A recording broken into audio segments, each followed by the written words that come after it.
अमेरिकी विदेश मंत्री मार्को रूबियो भारत की यात्रा पर हैं। ऐसे में उनका पहला जो आधिकारिक भारत का दौरा है वो बताया जा रहा है। कई सारे मुद्दों के ऊपर चर्चा होने की उम्मीद है, जिसमें ऊर्जा, सुरक्षा, व्यापार और इंडो पैसिफिक रिलेशंस के ऊपर भी चर्चा होगी। वैश्विक कूटनीति के लिहाज से आज से अगले 3 दिन भारत के लिए बेहद अहम होने जा रहे हैं। स्वीडन में नाटो की बैठक खत्म करने के बाद अमेरिकी विदेश मंत्री मार्को रूबियो सीधे भारत की धरती पर कदम रख चुके हैं। बतौर विदेश मंत्री रूबियो का ये पहला भारत दौरा है, जिसे दोनों देशों के रिश्तों को नई दिशा देने और कुछ समय से आई कड़वाहट को दूर करने के लिए रिपेयर मोड के तौर पर देखा जा रहा है। रूबियो 26 मई को नई दिल्ली में होने वाली क्वाड देशों के विदेश मंत्रियों की बैठक में भी शामिल होंगे। भारत के विदेश मंत्री डॉक्टर एस जयशंकर की अध्यक्षता में होने वाली इस बैठक में मार्को रूबियो के साथ ऑस्ट्रेलिया के विदेश मंत्री पेनी वोंग और जापान के विदेश मंत्री मोतेगी तोशिमित्सु भी शामिल होंगे। हिंद प्रशांत क्षेत्र में चीन की बढ़ती दादागिरी को रोकने और free and open Indo Pacific के विजन को आगे बढ़ाने के लिए ये बैठक बेहद निर्णायक मानी जा रही है। रूबियो अपने इस दौरे पर प्रधानमंत्री मोदी और राष्ट्रीय सुरक्षा सलाहकार अजीत डोभाल से भी मुलाकात कर सकते हैं। दुनिया के 2 सबसे बड़े लोकतांत्रिक देशों की ये जुगलबंदी वैश्विक राजनीति को क्या नया मोड़ देती है। मार्को रूबियो की इस दौरे की शुरुआत कोलकाता से हो रही है। वो आगरा के ताजमहल और पिंक सिटी जयपुर का भी रुख करेंगे। ईरान और अमेरिका के बीच में जो तनातनी थी, जो जंग थी, उसकी शुरुआत फरवरी के आखिर में होती है और अभी तक जारी है। पूरी दुनिया को ऐसे में अभी तक इंतजार लगातार कायम है कि आखिरकार कब जाकर ये तनाव खत्म होगा। और ऐसे में स्थायी सीज़फायर को लेकर भी दोनों ही पक्ष, अमेरिका और ईरान की तरफ से अलग अलग बयान सामने आ रहे हैं, जिसको लेकर कई सवाल खड़े हुए हैं। आपको दिखाते हैं इस रिपोर्ट में।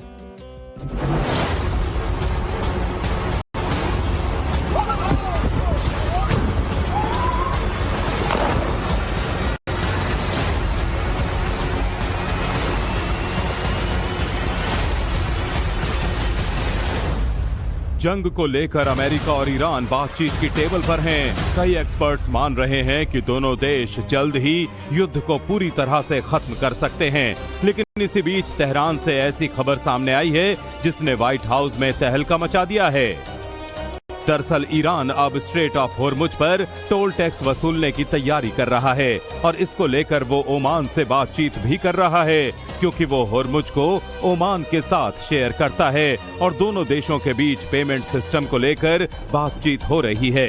न्यूयॉर्क टाइम्स की रिपोर्ट के मुताबिक अब ईरान ने एक नई पर्शियन गल्फ स्ट्रेट अथॉरिटी बनाई है और इंटरनेट मीडिया पर ऐलान किया है कि स्ट्रेट ऑफ होर्मुज से गुजरने के लिए उसकी अनुमति अनिवार्य होगी। अमेरिकी और ईरानी मीडिया के हवाले से पता चला है कि अमेरिकी सहयोगी देश ओमान ने पहले ईरान के इस ऑफर को ठुकरा दिया था, लेकिन होर्मुज से आने वाले रेवेन्यू में हिस्सेदारी को देखकर वो मान गया और अब दोनों देश बातचीत की टेबल पर बैठकर इस टोल डील को अंतिम रूप दे रहे हैं। इंटरेस्टिंग बात यह है कि ना तो ईरान और ना ही ओमान इस टैक्स को टोल बता रहे हैं, क्योंकि इंटरनेशनल लॉ के मुताबिक सीधे टोल वसूलना गैर कानूनी है, लेकिन कुछ कंडीशन से सर्विस चार्ज लेने की अनुमति है। इसलिए दोनों देश इसे टोल नहीं, सर्विस चार्ज घोषित करेंगे। वहीं ईरान ओमान की इस डील को लेकर अमेरिका भड़क गया है और इसे नामंजूर बताया है। टोल सिस्टम पर बयान देते हुए अमेरिका विदेश मंत्री मार्को रूबियो तो लगभग भड़ा और अनुचित कहा। ईरान के एक अधिकारी के मुताबिक किसी भी तरह का समझौता मसौदा तैयार नहीं हुआ है। वहीं अल जजीरा की रिपोर्ट्स की माने तो ईरानी विदेश मंत्रालय ने यूरेनियम हैंडओवर से मना कर दिया है। ईरानी फॉरेन मिनिस्ट्री के मुताबिक अगर अमेरिका यूरेनियम का हैंडओवर मांगेगा तो कोई समाधान नहीं निकलेगा, कोई डील नहीं होगी। यूरेनियम, होर्मुज के सर्विस चार्ज या यूं कहें टोल टैक्स को लेकर फंसे पेच को फिक्स करने के लिए पाकिस्तान फील्ड मार्शल असीम मुनीर भी तेहरान पहुंच गए हैं। 1 महीने से कुछ अधिक समय में ये मुनीर का दूसरा तेहरान दौरा है और माना जा रहा है कि अगर ईरान और अमेरिका के बीच सब कुछ ठीक रहा तो शांति समझौते की घोषणा भी हो सकती है। अमेरिकी विदेश मंत्री मार्को रूबियो भारत की यात्रा पर हैं। ऐसे में उनका पहला जो आधिकारिक भारत का दौरा है वो बताया जा रहा है। कई सारे मुद्दों के ऊपर चर्चा होने की उम्मीद है, जिसमें ऊर्जा, सुरक्षा, व्यापार और इंडो पैसिफिक रिलेशंस के ऊपर भी चर्चा होगी। वैश्विक कूटनीति के लिहाज से आज से अगले 3 दिन भारत के लिए बेहद अहम होने जा रहे हैं। स्वीडन में नाटो की बैठक खत्म करने के बाद अमेरिकी विदेश मंत्री मार्को रूबियो सीधे भारत की धरती पर कदम रख चुके हैं। बतौर विदेश मंत्री रूबियो का ये पहला भारत दौरा है, जिसे दोनों देशों के रिश्तों को नई दिशा देने और कुछ समय से आई कड़वाहट को दूर करने के लिए रिपेयर मोड के तौर पर देखा जा रहा है। रूबियो 26 मई को नई दिल्ली में होने वाली क्वाड देशों के विदेश मंत्रियों की बैठक में भी शामिल होंगे। भारत के विदेश मंत्री डॉक्टर एस जयशंकर की अध्यक्षता में होने वाली इस बैठक में मार्को रूबियो के साथ ऑस्ट्रेलिया के विदेश मंत्री पेनी वोंग और जापान के विदेश मंत्री मोतेगी तोशिमित्सु भी शामिल होंगे। हिंद प्रशांत क्षेत्र में चीन की बढ़ती दादागिरी को रोकने और free and open Indo Pacific के विजन को आगे बढ़ाने के लिए ये बैठक बेहद निर्णायक मानी जा रही है।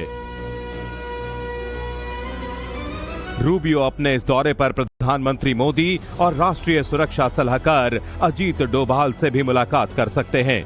दुनिया के 2 सबसे बड़े लोकतांत्रिक देशों की ये जुगलबंदी वैश्विक राजनीति को क्या नया मोड़ देती है।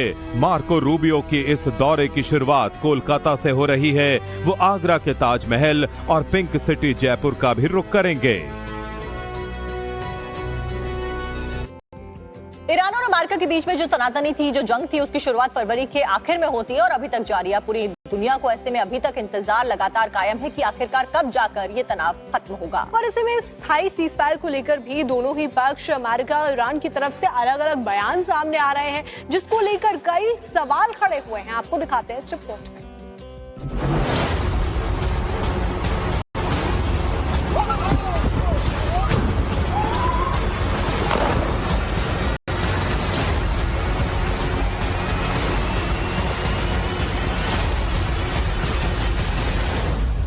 जंग को लेकर अमेरिका और ईरान बातचीत की टेबल पर हैं। कई एक्सपर्ट्स मान रहे हैं कि दोनों देश जल्द ही युद्ध को पूरी तरह से खत्म कर सकते हैं। लेकिन इसी बीच तेहरान से ऐसी खबर सामने आई है जिसने व्हाइट हाउस में तहलका मचा दिया है।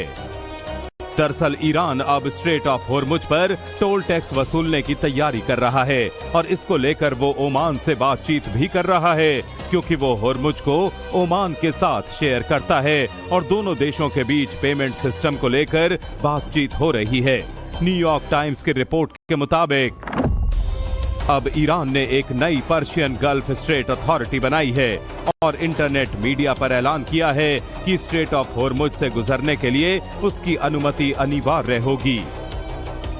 अमेरिकी और ईरानी मीडिया के हवाले से पता चला है कि अमेरिकी सहयोगी देश ओमान ने पहले ईरान के इस ऑफर को ठुकरा दिया था, लेकिन होर्मुज से आने वाले रेवेन्यू में हिस्सेदारी को देखकर वो मान गया और अब दोनों देश बातचीत की टेबल पर बैठकर इस टोल डील को अंतिम रूप दे रहे हैं।